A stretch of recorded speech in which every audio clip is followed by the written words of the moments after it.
We do not invest in victims. We invest in survivors. And in ways both big and small, the narrative of the victim shapes the way we see women. You can't count what you don't see, and we don't invest in what's invisible to us. But this is the face of resilience. 6 years ago, I started writing about women entrepreneurs during and after conflict. I set out to write a compelling economic story, one that had great characters that no one else was telling, and one that I thought mattered. And that turned out to be women. I had left ABC News and a career I loved at the age of 30 for business school, a path I knew almost nothing about. None of the women I had grown up with in Maryland had graduated from college, let alone considered business school. But they had hustled to feed their kids and pay their rent. And I saw from a young age that having a decent job and earning a good living made the biggest difference for families who were struggling. So if you're going to talk about jobs, then you have to talk about entrepreneurs. And if you're talking about entrepreneurs in conflict and post-conflict settings, then you must talk about women because they are the population you have left.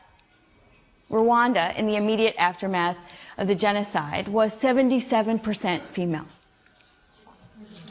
I want to introduce you to some of those entrepreneurs I've met and share with you some of what they've taught me over the years. I went to Afghanistan in 2005 to work on a Financial Times piece, and there I met Kamala, a young woman who told me she had just turned down a job with the international community that would have paid her nearly $2,000 a month, an astronomical sum in that context.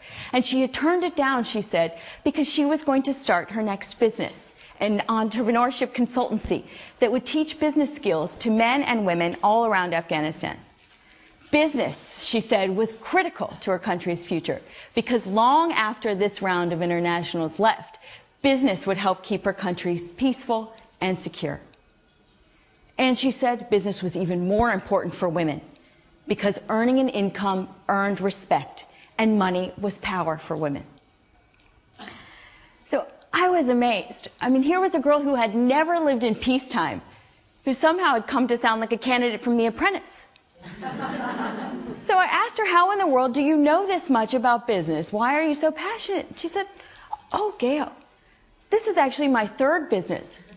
My first business was a dressmaking business I started under the Taliban, and that was actually an excellent business because we provided jobs for women all around our neighborhood.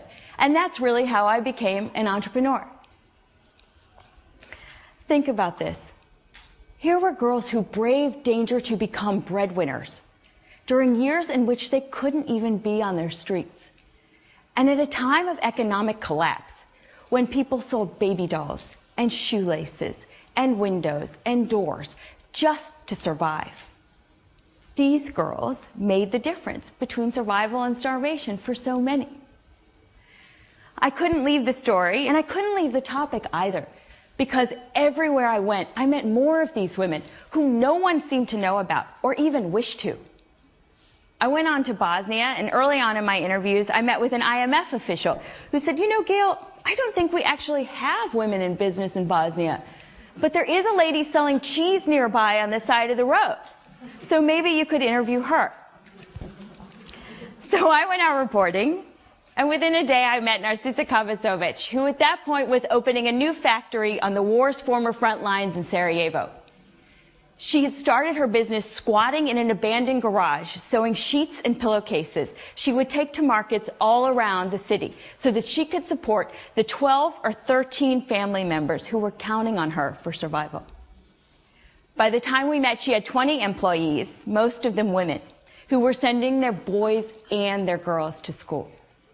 And she was just the start.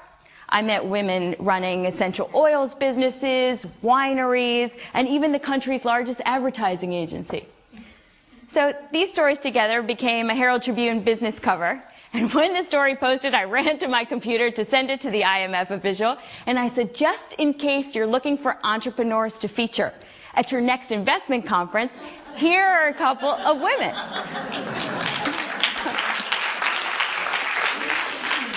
But think about this.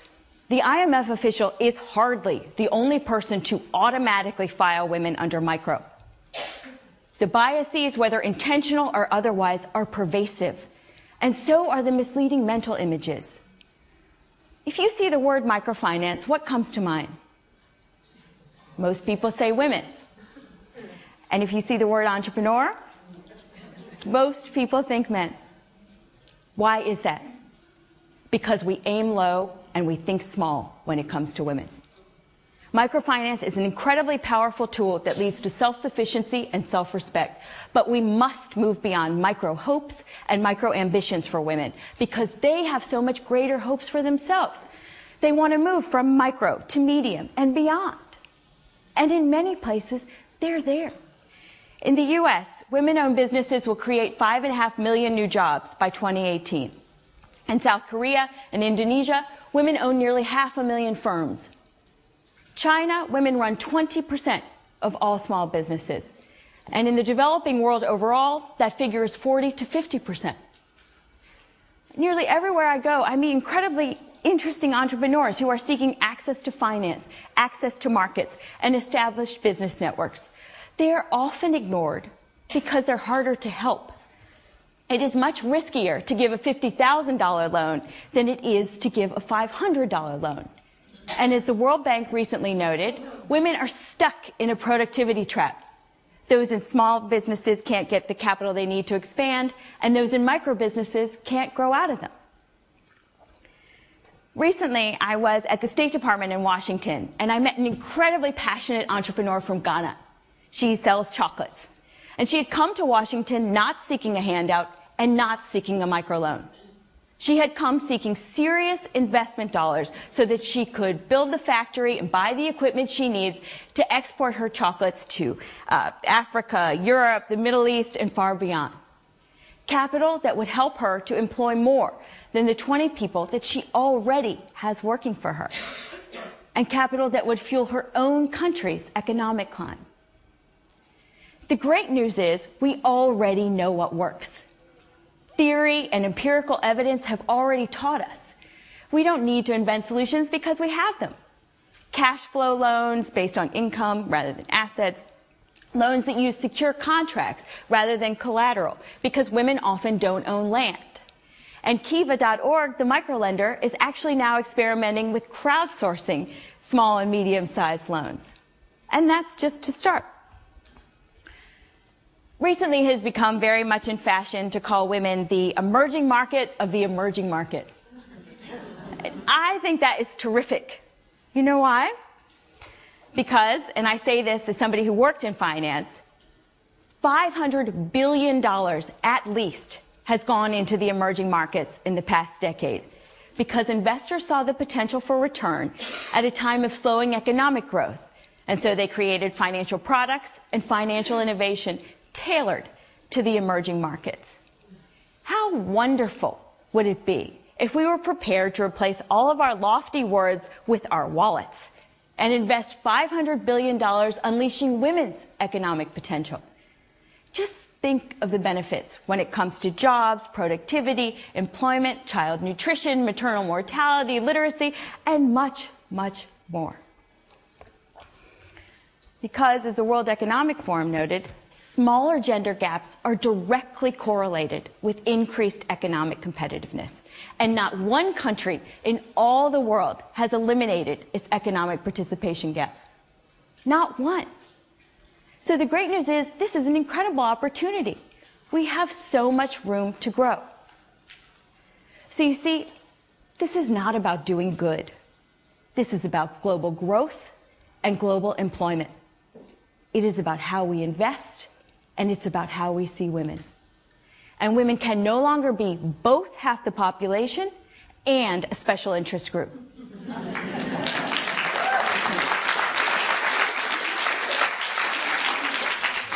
Oftentimes I get into very interesting discussions with reporters who say to me, Gayle, these are great stories, but you're really writing about the exceptions. Now that makes me pause for just a couple reasons. First of all, for exceptions, there are a lot of them. And they're important. Secondly, when we talk about men who are succeeding, we rightly consider them icons or pioneers or innovators to be emulated. And when we talk about women, they are either exceptions to be dismissed or aberrations to be ignored. And finally, there is no society anywhere in all the world that is not changed except by its most exceptional. So why wouldn't we celebrate and elevate these change makers and job creators rather than overlook them? This topic of resilience is very personal to me and in many ways has shaped my life. My mom was a single mom who worked at the phone company during the day and sold Tupperware at night so that I could have every opportunity possible. We shopped double coupons and layaway and consignment stores, and when she got sick with stage 4 breast cancer and could no longer work, we even applied for food stamps. And when I would feel sorry for myself, as 9 or 10-year-old girls do, she would say to me, "My dear, on a scale of major world tragedies, yours is not a 3. And when I was applying to business school and felt certain I couldn't do it, and nobody I knew had done it, I went to my aunt, who survived years of beatings at the hands of her husband and escaped a marriage of abuse with only her dignity intact. And she told me, never import other people's limitations. And when I complained to my grandmother, a World War II veteran who worked in film for 50 years and who supported me from the age of 13, that I was terrified that if I turned down a plum assignment at ABC for a fellowship overseas, I would never, ever find another job. She said, "Kiddo, I'm going to tell you 2 things. First of all, no one turns down a Fulbright. And secondly, McDonald's is always hiring. You will find a job, take the leap." The women in my family are not exceptions. The women in this room and watching in LA and all around the world are not exceptions. We are not a special interest group. We are the majority. And for far too long, we have underestimated ourselves and been undervalued by others. It is time for us to aim higher when it comes to women, to invest more and to deploy our dollars to benefit women all around the world. We can make a difference, and make a difference not just for women, but for a global economy that desperately needs their contributions. Together, we can make certain that the so-called exceptions begin to rule. When we change the way we see ourselves, others will follow. And it is time for all of us to think bigger. Thank you very much.